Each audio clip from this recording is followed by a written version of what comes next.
बेंगलुरु की सुरक्षा के लिए बहुत महत्वपूर्ण आज के कार्यक्रम में मेरे साथ मंच पर उपस्थित कर्नाटक की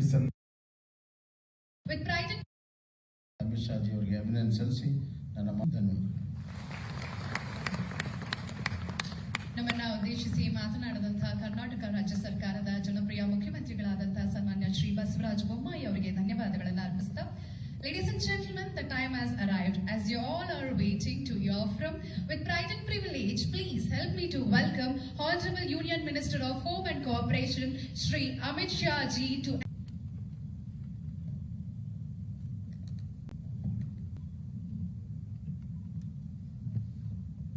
बेंगलुरु की सुरक्षा के लिए बहुत महत्वपूर्ण आज के कार्यक्रम में मेरे साथ मंच पर उपस्थित कर्नाटक के सम्माननीय मुख्यमंत्री श्रीमान बसवराज बोम्माई जी, गृह मंत्री कर्नाटक श्री अरगा ज्ञानेंद्र जी, मेरे साथ मंच पर उपस्थित श्रीमान तेजस्वी सूर्या जी, बेंगलुरु के युवा सांसद श्री वी सोमन्ना जी, डॉक्टर रजनीश गोयल जी, अपर मुख्य सचिव कर्नाटक, प्रवीण सूद डीजीपी कर्नाटक, श्री प्रताप रेड्डी पुलिस आयुक्त बेंगलुरु, और आज के इस कार्यक्रम में उपस्थित सभी महानुभाव, आप सभी को नमस्कार। आज मैं मोदी जी ने ही जिसकी कल्पना की थी, इस सेफ सिटी प्रोजेक्ट के बेंगलुरु के पहले चरण के लोकार्पण के लिए आज आप सबके सामने उपस्थित हुआ। मित्रों, कई बार सार्वजनिक जीवन में 12 साल का था तब से मैंने हूं, बहुत सारे लोगों को उद्घाटन करते हुए, लोकार्पण करते हुए मैंने देखा भी है, बहुत सारी चीजों का मैंने लोकार्पण भी किया है। कई साल तक विधायक रहा, सांसद रहा, राज्य सरकार में मंत्री रहा, केंद्र सरकार में मंत्री हूं। कार्यक्रम ऐसे हैं जो आपके साथ मन से जुड़े हुए होते हैं, आपकी इमोशन को टच करने वाले होते हैं, और वो कार्यक्रम हमेशा याद रखते हैं। ये कार्यक्रम भी ऐसा ही है, क्योंकि सेफ सिटी का प्रोजेक्ट हमारे देश आने वाली समय की चुनौतियों के साथ इसका मुकाबला करने के लिए सुसज्ज करने का प्रोजेक्ट। बेंगलुरु को टैक्स सिटी का है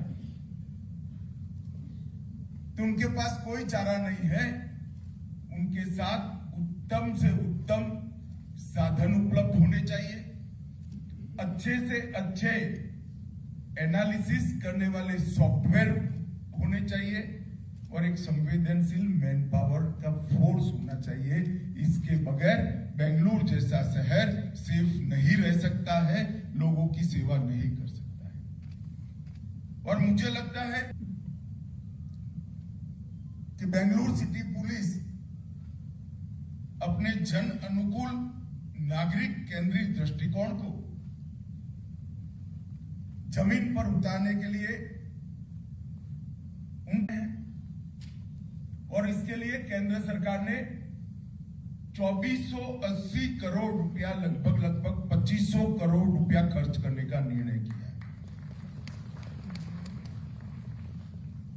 और वो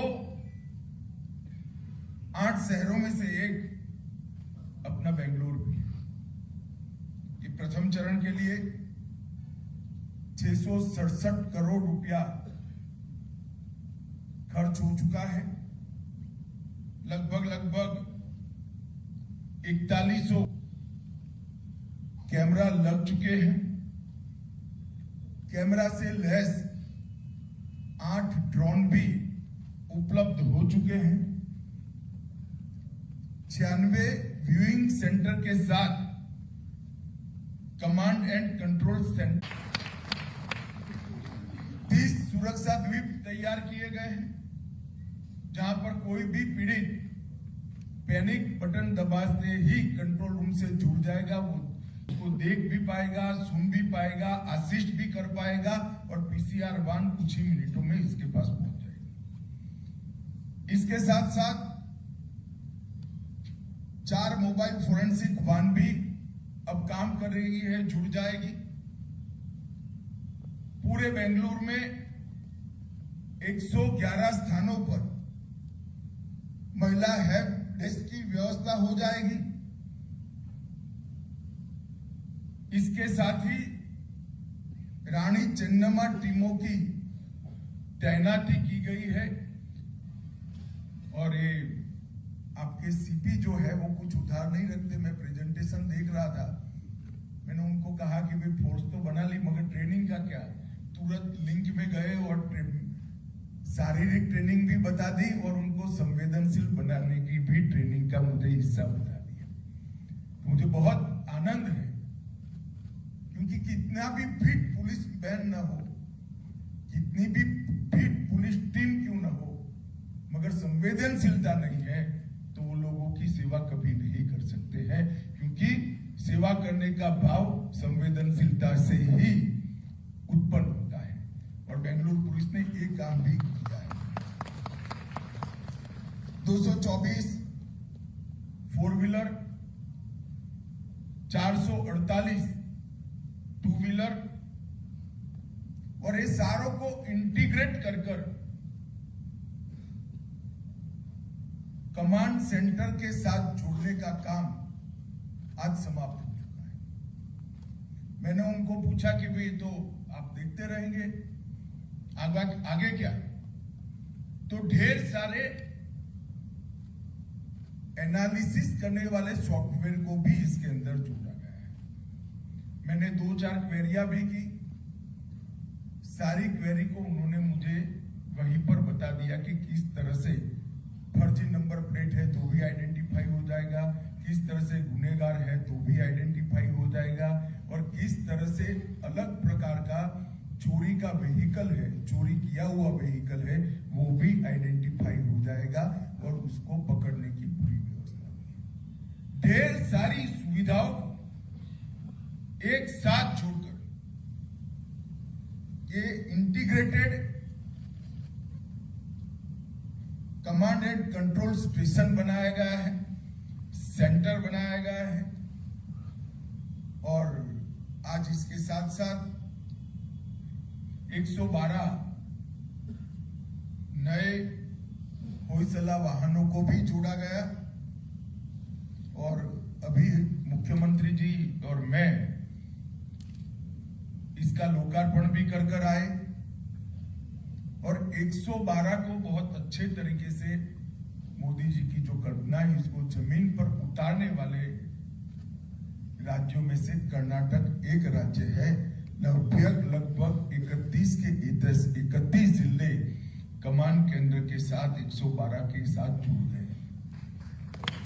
तो बहुत बड़ी उपलब्धि। मैं राज्य के मुख्यमंत्री बसवराज जी, राज्य के गृह मंत्री ज्ञानेंद्र जी और राज्य के डीजीपी महोदय को बहुत बहुत बधाई और अभिनंदन देना चाहता हूं। योजना एक आगर पर बनना,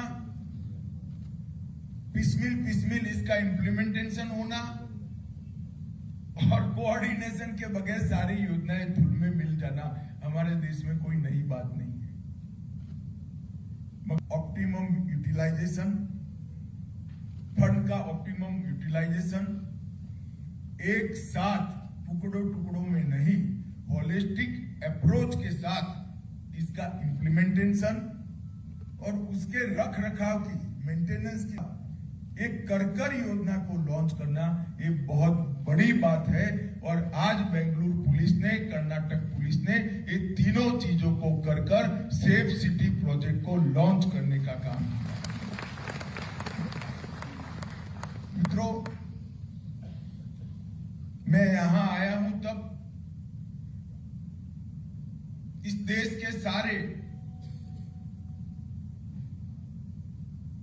पुलिस के अंदर अपनी सेवा दे रहे सारे कर्मचारी अधिकारियों को मैं एक बात कहना चाहता हूं कि लखनऊ में हमारा वार्षिक डीजीपी कॉन्फ्रेंस था। उसमें प्रधानमंत्री मोदी जी ने एक पुलिस टेक्नोलॉजी मिशन की स्थापना की। ये पुलिस टेक्नोलॉजी मिशन आने वाले 20 साल तक टेक्नोलॉजी की दृष्टि से किस किस प्रकार की चुनौतियां आएगी, वो सारी चुनौतियों का अभ्यास कर अभी से पुलिस को अच्छी टेक्नोलॉजी से लैस करने का काम करेगा। अभी तो करेगा ही करेगा, परंतु इसका 20 साल का एक रोडमैप तैयार किया जाएगा। उसका 5-5 साल के 4 और रोडमैप तैयार हो गए और ईयरली इसका मॉनिटरिंग होगा। और ये सारी व्यवस्था के आधार पर पुलिस टेक्नोलॉजी से लैस हो, टेक्नोलॉजी को समझे, उसको उपयोग में लाए, पुलिस कर्मियों को टेक्नोलॉजी से प्रशिक्षित करे, क्राइम को रोकने के लिए टेक्नोलॉजी की एप्लीकेशन को जमीन पर उतारे, नागरिकों को न्याय दिलाने के अंदर टेक्नोलॉजी का उपयोग हो और अपराधियों को सजा दिलाने के प्रतिशत के अंदर बहुत बड़ी वृद्धि की जाए। एक होलिस्टिक अप्रोच के साथ समग्रता से इसका विचार कर ये पुलिस टेक्नोलॉजी मिशन आज काम कर रहा है। मैं बहुत विश्वास के साथ कह रहा हूं कि प्रधानमंत्री जी ने ये इनिशिएटिव जो लिया है, जब भारत की आजादी की शताब्दी होगी 2037 में, इस देश का पुलिसिंग विश्व का सबसे श्रेष्ठ पुलिसिंग होगा। इसमें कोई और बहुत बड़ी उपलब्धि है मित्रों। पुलिस के सामने अनेक प्रकार की चुनौतियां हैं और बेंगलोर जैसे शहर में तो ढेर सारी चुनौतियां होती हैं। इसलिए रीच के साथ स्पीड को भी मेंटेन करना होता है। अगर आपकी पहुंच, आपकी रीच भी नहीं है तो भी पुलिसिंग फेल हो जाएगा और स्पीड भी नहीं है तो भी पुलिसिंग फेल हो जाएगा। आपकी रीच और स्पीड दोनों को मेंटेन करना है तो टेक्नोलॉजी के अलावे हमारे पास कोई उपाय नहीं। चुनौतियां अनेक प्रकार की हैं। कुछ शहर की होती है, कुछ राज्य की होती है, कुछ क्षेत्र की होती है, कुछ राष्ट्रीय स्तर पर होती है और कुछ अंतर्राष्ट्रीय स्तर पर की चुनौतियों को भी सामना करना। क्योंकि आज सोशल मीडिया की गति कोई नहीं रोक सकता। आपको लगेगा कि हमारा तो बहुत छोटा सा क्षेत्र सागर किनारे से टच करता है, हमें क्या अंतर्राष्ट्रीय चुनौती आएगी। नारकोटिक्स यहां पर भी आ सकता है, जाली नोट यहां पर भी आ सकते हैं और जो छोटा सा भी सागर किनारा है वहां से भी किसी भी प्रकार की मुसीबत आ सकती है। रेडिकलाइजेशन ऑनलाइन करना बहुत सरल है, उसको भी काउंटर करना है, इसका तोड़ भी निकालना है और उसको सख्ती के साथ निपटना भी है। और अगर ये करना है तो प्रिवेंटिव और प्रोएक्टिव अप्रोच के बगैर ये हो नहीं सकता। प्रिवेंटिव और प्रोएक्टिव अप्रोच के साथ साथ टेक्नोलॉजी की दृष्टि से भी हमें आगे जाना पड़ेगा। मोदी सरकार ने इसमें ढेर सारे इनिशिएटिव लिए। साइबर अपराधों की रियल टाइम रिपोर्टिंग, फॉरेंसिक प्रयोगशालाओं का राष्ट्रीय नेटवर्क, एफएसएल यूनिवर्सिटी में पढ़े हुए फॉरेंसिक साइंस के ज्ञाता विद्यार्थियों की फौज खड़ी करना, सैकड़ों हैकेथॉन के माध्यम से सारी चुनौतियों का जवाब ढूंढना, साइबर हाइजीन सुनिश्चित करना, साइबर जागरूकता को हर एक युवा तक पहुंचाना, ये सारी चैलेंजेस को इसका जवाब ढूंढने के लिए 2017 में केंद्र सरकार के इनिशिएटिव से एक साइबर और सूचना सुरक्षा प्रभाग बना गया, CIS के नाम से ये प्रभाग आज काम कर रहा है। और फिर ढेर सारे इनिशिएटिव, मेरे 3.5 साल के अनुभव में मैं कह, किसी सरकार ने आंतरिक सुरक्षा की चुनौतियों को सामना करने के लिए इतने सारे इनिशिएटिव लिए हुए। एक साइबर अपराध समन्वय केंद्र हमने बनाया है, जिसके तहत I4C के नाम से पॉपुलर है, जिसके तहत 7 इंस्टीट्यूशन, 7 प्लेटफॉर्म लॉन्च किए गए। National cyber crime threat analytic unit, national cyber crime reporting portal, national cyber crime forensic laboratory, national cyber crime training centre, joint cyber crime investigation task force, cyber crime ecosystem management unit और national cyber crime research and innovation centre. ये 7 platform एक साथ coordination से काम करते हैं और I4C को कंप्लीट करते हैं। आप सभी यहां बैठे हैं, ज्यादातर हमें जो चीज नहीं हुई है वो ही दिखाई पड़ती है। देश में क्या अच्छा हुआ है वो ना जानने की हमें फुर्सत है, ना जानने की उत्सुकता है। मगर मेरा तो ड्यूटी है कि मैं आपको बताऊं कि दुनिया में कुछ अच्छा भी होता है भाई, और अब इस देश में बहुत कुछ अच्छा होता है मोदी जी के प्रधानमंत्री बनने के बाद। एक CCTNS नेटवर्क बनाया है। CCTNS नेटवर्क ने इस देश के 16,477 पुलिस थानों को ऑनलाइन जोड़ने का काम कर दिया है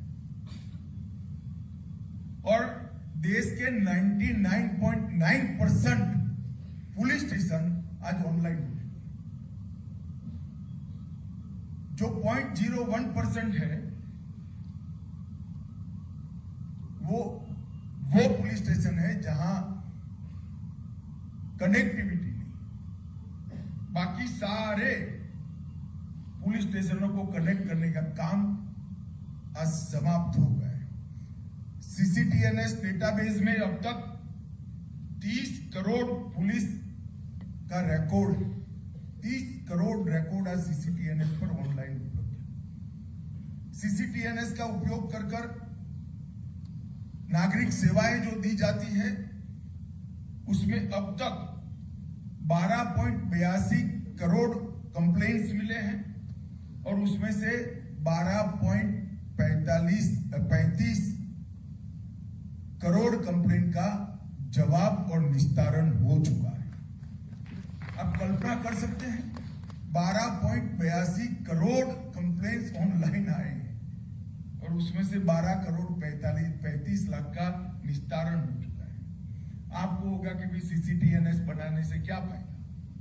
ढेर सारे फायदे, बहुत मैं डिटेल में जाना नहीं चाहता, परंतु इतना कहना चाहता हूं कि पहले पासपोर्ट वेरिफिकेशन एक फॉर्मेलिटी थी। मैं सुरक्षा की दृष्टि से कहता हूं, नागरिक सेवा की दृष्टि से बाद में बताऊं, क्योंकि होता क्या था, पासपोर्ट ऑफिसर आपके थाने को भेजता था कि भाई फला व्यक्ति पासपोर्ट की डिमांड किया है, उस पर कोई FIR है या नहीं, और थानेदार साहब लिख देते थे कि नहीं हमारे थाने में कोई FIR नहीं है, मगर पास वाले थाने में हुई है तो इसका कोई हिसाब किताब नहीं था और उसको पासपोर्ट मिल जाता था।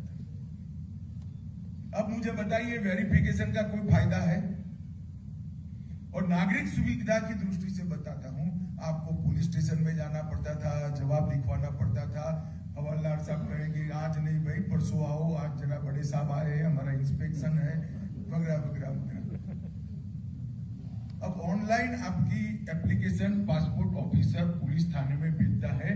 देश भर के 16,000 के ज्यादा पुलिस थानों में आपके नाम का सर्च कर एनओसी वो 3 ही घंटे में पासपोर्ट ऑफिस में भेज सकता है।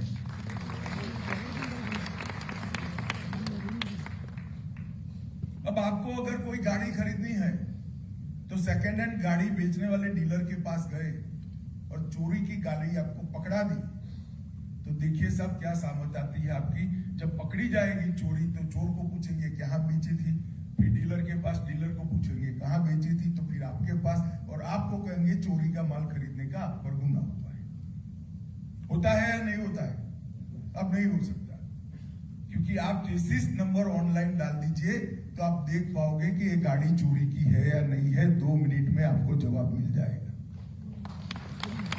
मैं छोटे छोटे उदाहरण इसलिए देता हूं, इससे बहुत बड़ा फायदा नागरिकों का भी होने वाला है, इससे बहुत बड़ा लोड पुलिस कर्मियों का भी समाप्त होने वाला है। सीसीटीएनएस के साथ साथ आईसीजेएस की भी हमने कल्पना की है। आईसीजेएस और सीसीटीएनएस मिलाकर एक कंप्लीट सिस्टम खड़ी होती है। अब ये प्रोसेस में तो कई लोगों को लगेगा कि कब दिखाई पड़ेगा। मैं आपको बताता हूं 2024 के पहले आपको इसका पूरा फायदा मिलने वाला है। Inter operable criminal justice system जो है, इसके अंदर ई पुलिस, ई कोर्ट, ई जेल, ई फॉरेंसिक और ई प्रोसिक्यूशन, ये सारा का सारा समाहित है और उसका भी इंप्लीमेंटेशन शुरू हो गया है। आपका कोई केस है तो कब डेट है, कितनी गवाही हो गई, लॉयर साहब सच बताए झूठ बताए भरोसा मत करिएगा। आईसीजीएस में चले जाइए, ऑनलाइन आपको दिखाई पड़ेगा। ये बहुत बड़ी उपलब्धि। लॉयर साहब खफा ना हो जाए, कोई बैठे हो, बहुत बड़ी उपलब्धि होने वाली, और इसका इंप्लीमेंटेशन भी बहुत स्पीड से लागू हो गया है। ई फॉरेंसिक एप्लीकेशन देश की 117 फॉरेंसिक लैब में लागू हो गया है। 1300 जेल ई जेल के साथ जुड़ चुके हैं। ई प्रोसिक्यूशन 751 जिले में इसका ट्रायल शुरू हो चुका है। ट्रायल सक्सेस होते ही ये 751 जिले की कनेक्टिविटी का काम पूरा कर लिया गया है और शेष 153 जिले हैं जो ज्यादातर नॉर्थ ईस्ट के हैं, इसका काम 20 दिसंबर के पहले हम समाप्त। तो सीसीटीएनएस और inter operable criminal justice system, ये दोनों को इकट्ठा करते हैं तो कंप्लीट ई सर्विस नागरिकों को आंतरिक सुरक्षा के क्षेत्र में, पुलिस की सेवाओं के क्षेत्र में आपको मिल सके। अब आईसीजीएस का दूसरा चरण भी शुरू हो गया है। आईसीजीएस को मजबूत करने के लिए data exchange, single point data entry, security, online और पेपरलेस इंफॉर्मेशन का आदान प्रदान, ये दूसरे चरण में होगा, जिसके पीछे सरकार 3500 करोड़ रुपया खर्च करने वाली है, 3500 करोड़। और एक बहुत बड़ी उपलब्धि है मित्र। अभी तो ये सिस्टम आइसोलेशन में काम कर रही है, जब इसका एक्सचेंज शुरू होगा तो इसकी सेवा करने की क्षमता अनेक गुना बढ़ जाएगी। एक नफीस कर फिंगरप्रिंट प्रणाली हमने बनाई। देश भर में अब जितने फिंगरप्रिंट लिए जाते हैं अपराधियों के, वो सारे नेशनल क्राइम रिकॉर्ड ब्यूरो के अंदर स्टोर हो जाते हैं। लगभग अब तक 1 करोड़ से ज्यादा रिकॉर्ड उपलब्ध हो गया है। मैं आपको छोटे से उदाहरण से नफीस की उपयोगिता समझाऊंगा। मानो किसी कि घर में बेंगलुरु में चोरी हो गई, एफएसएल वाले आए, फिंगरप्रिंट लिया। अभी क्या स्थिति है, फिंगरप्रिंट के आधार पर पुलिस को पहले व्यक्ति को पकड़ना है, फिर फिंगरप्रिंट मैच करना है और फिर इसको सजा करानी है। अगर ये फिंगरप्रिंट मिल गई, वो नफीस में डाल देगा अपने थाने से, 30 सेकंड के अंदर ये फिंगरप्रिंट किसकी है। जेल में जितने फिंगरप्रिंट देश भर की जेल में है, जितने थाने में है, जितने कोर्ट में है, वो सभी को नफीस के अंदर ये 2 साल के अंदर हम डाल देंगे। तो आदतन जो गुनहगार है वो बाद में बच नहीं सकते। नफीस का उपयोग किया है और 5300 लोगों को पकड़ने का काम किया है, 5829। मगर अभी तो डेटा पूरा नहीं है, सब हो जाएगा तब ये और मजबूती से काम। और डेटा संग्रह की कैपेसिटी हमने 300 करोड़ की रखी है, आबादी से भी ज्यादा, कई गुना ज्यादा रखी है। इसके साथ महिलाओं के साथ अपराध के लिए, जो अपराधी महिलाओं की सुरक्षा से छेड़खानी करते हैं, investigation tracking system for sexual offence एक बड़ा प्लेटफॉर्म हमने बनाया है। मैं इतना ही कहना चाहता हूं, इसकी उपयोगिता कैसी है। 2018 में इसके उपयोग में वृद्धि दर 43% थी और 23 में इसकी वृद्धि दर 60% रही। इसके अलावा ढेर सारे हमने इनिशिएटिव लिए हैं। एक 1930 साइबर फ्रॉड के लिए है, वहां फोन करते ही 30 सेकंड के अंदर इसका मोबाइल भी सीज हो जाता है, कार्ड आपका स्वैप चोरी हो गया है तो कार्ड भी स्वीप हो जाएगा और पैसा इसके बैंक अकाउंट में फ्रीज हो जाता है। 1930 centre for missing of exploited children, इसकी भी बहुत बड़ा उपयोग हुआ है। ढेर सारे बच्चे कुंभ के अंदर जो बिछड़ गए थे उसको प्राप्त करने का काम, क्योंकि अब आधार सबका बना है तो आधार के अंदर इसकी फिंगरप्रिंट होती है, इससे हमने ढूंढने का काम किया। तो पुलिस थाने में बच्चा था, माँ बाप कहीं और ढूंढ रहे थे, दोनों का मिलान कर ढेर सारे बच्चों को अपने माँ बाप के साथ पहुंचाने का काम हमने किया है।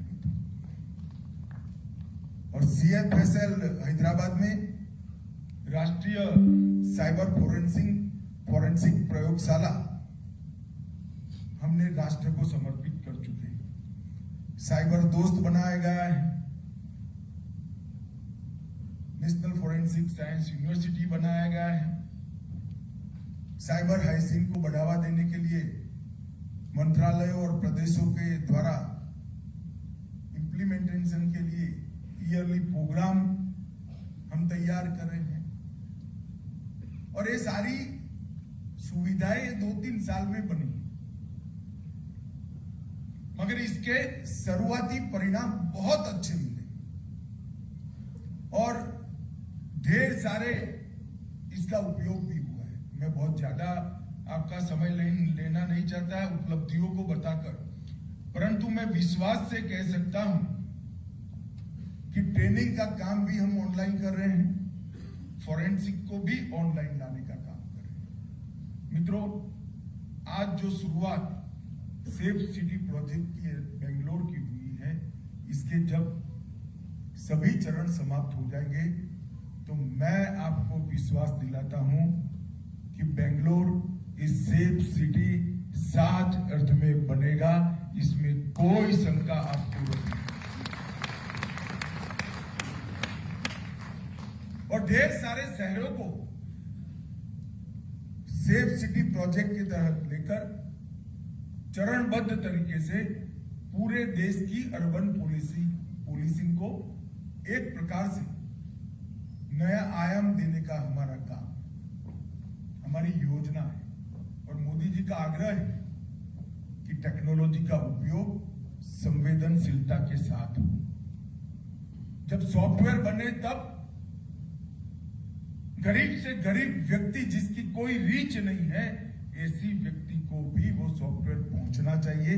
उसकी रीच नहीं है मगर सॉफ्टवेयर की रीच उस तक हो जाए, इस प्रकार की व्यवस्था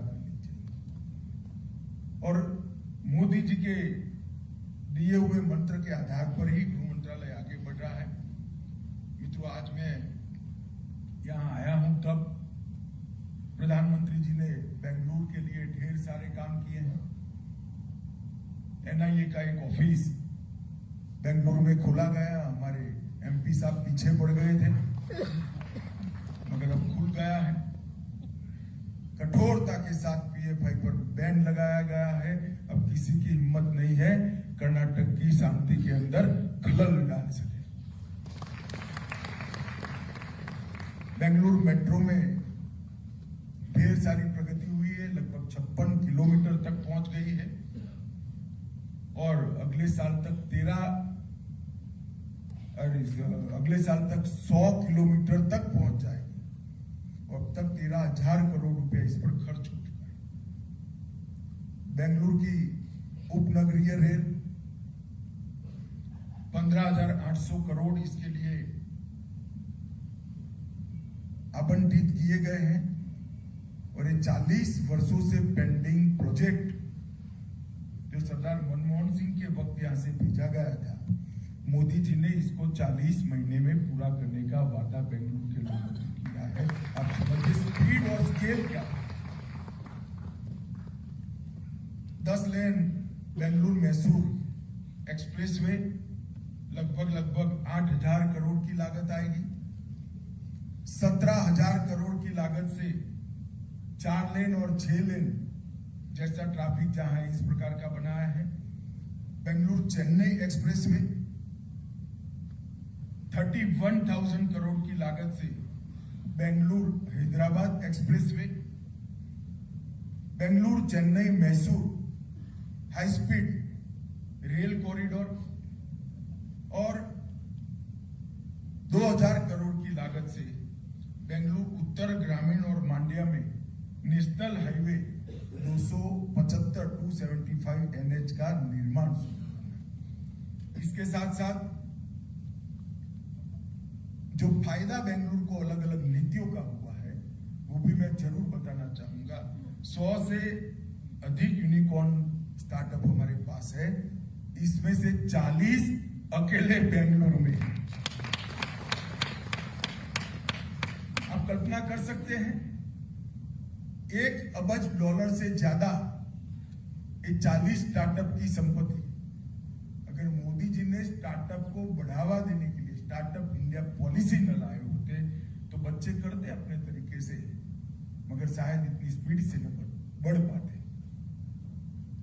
इसका सबसे बड़ा फायदा किसी को हुआ है तो बेंगलुरु में हुआ है, बेंगलुरु को हुआ है। स्पेस सेक्टर में बेंगलुरु की आज हिस्सेदारी 25% है और स्पेस के सेक्टर को अब प्राइवेट उद्योग वालों के लिए भी खोलने का काम मोदी जी ने कर दिया है। इसके लिए पॉलिसी भी। इसका सबसे बड़ा बेनिफिट अगर किसी को होने वाला है तो बेंगलुरु को। एफडीआई में कर्नाटक देश में पहले स्थान पर है। मैं तो मुंबई जी को अभिनंदन देना चाहूंगा कि 2,72,000 करोड़ रुपए का निवेश अकेले कर्नाटक ने जुटाया। देश में अगर 100 डिफेंस एयरक्राफ्ट बनते हैं तो उसमें से 75 बेंगलुरु में बनते। कुछ लोग कहते हैं कि तो हमारे समय में कारखाना आपके समय में हुआ था, मगर मिलिट्री का एक्सपेंशन आप 10 साल में ये आने का नहीं कर पाए थे। ये मोदी जी ने किया है और आत्मनिर्भर इस क्षेत्र में भारत को बनाने का काम प्रधानमंत्री जी ने किया। बेंगलुरु के पास तुमकुर में HAL का नया हेलीकॉप्टर का फैक्ट्री भी मोदी जी ने लोकार्पण किया। मैं तो सिर्फ बेंगलुरु की बात कर रहा हूं, कर्नाटक के लिए भी ढेर सारा करा है। आज एक बहुत बड़ी सौगात मोदी जी की मैं आप लोगों के लिए लेकर आया हूं। सेफ सिटी के पहले चरण का लोकार्पण हुआ है। मैं बेंगलुरु के सीपी और डीजीपी को बहुत बहुत बधाई देना चाहता हूं, क्योंकि ये पूरा प्रोजेक्ट मेक इन इंडिया है, 100% स्वदेशी है। इसमें फॉरेन की एक भी चीज का उपयोग नहीं। अच्छे से अच्छी टेक्नोलॉजी है और 100% स्वदेशी। ये दोनों चीजों का होना हमारा देश कितनी गति के साथ, कितनी स्पीड के साथ आगे बढ़ रहा है, इसका एक उदाहरण है। आज बेंगलुरु वासियों को भी बहुत बहुत शुभकामनाएं और बधाई देता हूं और इसके स्पीडी इंप्लीमेंटेशन के लिए मुख्यमंत्री जी और गृह मंत्री जी ने जो पेन लिया है, इसको मैं जानता हूं। जब भी हम फॉलो अप करते थे, दौड़ धूप तो होती थी मगर परिणाम भी मिलता था। अंततोगत्वा आज ये स्वप्न साकार होने जा रहा है। सभी को बहुत बहुत शुभकामनाएं। वंदे मातरम।